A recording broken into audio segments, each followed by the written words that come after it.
Pertanyaan saya Pak, di Indonesia apa Pak pengobatan alaminya Pak? Apa? Saya bangga menceritakan pengobatan ini ketika saya kemarin ceramah ke Malaysia dan Singapura, dan mereka tidak pernah mengenal pengobatan yang dilakukan di Indonesia. Dan saya bangga sekali dengan pengobatan ini. Bapak tahu apa?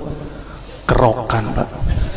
Dan saya bangga sekali, dan saya yakin tidak ada di Amerika, di Jepang, di Cina, saya yakin nggak ada di kerokan Pak. Dan saya bangga dengan kerokan. Mudah-mudahan tidak dipatenkan oleh Jepang lagi Pak, mudah-mudahan. Dan kerokannya luar biasa loh Pak. Mohon maaf, di sini ada yang senang kerokan atau tidak?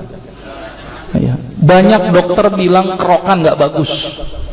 Wah bahaya itu, merusak pori-pori, bikin ketagihan macam-macam. Ini ketahuan dokternya nggak belajar kerok terapi ini ya. Saya ngomong kerokan dulu sebentar ya. Kerokan dulu penting menurut saya ini. Saya jangan sampai hilang nih kebudayaan kita ini. Saya kalau ke luar negeri bangga menceritakan ini. Mudah-mudahan di sini pun juga harus bangga dengan kerokan. Anak saya kalau sakitnya saya kerok. Anak saya kalau sakit itu saya kerok, saya tempelin bawang. Saya lebih senang dengan cara-cara alami. Saya cerita sedikit tentang kerokan. Kerokan ini ternyata diteliti oleh seorang peneliti dari Jepang. Orang Jepang datang ke Indonesia meliti perilaku binatang, tapi ternyata dalam penelitiannya itu dia melihat perilaku orang Indonesia aneh-aneh. Di Jepang orang gambar tato wajar, tapi orang Indonesia gambar tato tengah bolong hari di punggungnya, kan bingung mereka. Ini ada apa ini orang Indonesia kok gambar tatoan seperti ini? Ditanya, ini bukan tato, ini adalah pengobatan.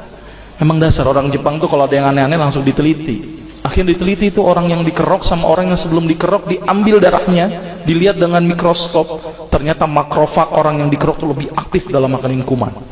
Terus kemudian orang yang dikerok diukur BMR-nya, basal metabolism rate-nya, dilihat dari keringetnya, dari nadinya meningkat apa tidak, ternyata meningkat Pak. Jadi ternyata orang yang dikerok itu bagus meningkatkan BMR. Apa tuh? Basal metabolism rate. Jadi kalau orang demam, demamnya cepat hilang. Orang yang nggak selera makan jadi selera makan. Luar biasa itu penelitiannya. Tapi ada syaratnya Pak, ini yang cukup penting. Ternyata ini ngomong kerok nggak apa-apa ya sedikit ya. Kerokan tidak boleh menggunakan logam. Itu yang bikin jelek Pak. Pakai apa Dok? Bawang merah. Orang bilang nggak terasa, bodoh amat. Yang penting bawang merah. Yang kedua, ini cukup penting. Kerokan tidak berpatokan kepada gosong Pak.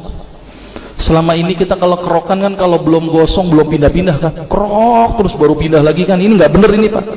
Ya cukup 3-5 kali selesai.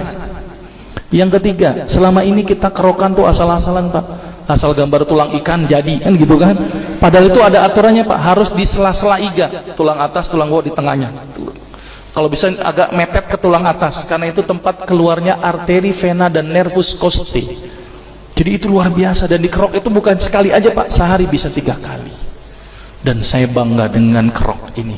Mudah-mudahan tidak hilang di muka Indonesia ini, di bumi ini. Sepakat Pak kerokan? Ya, saya kalau setiap ceramah-ceramah saya tampilkan kerokan terus. Dan saya bangga. Di Malaysia tetangga kita aja nggak ada yang kerokan Pak. Ya, jadi kita harus bangga itu.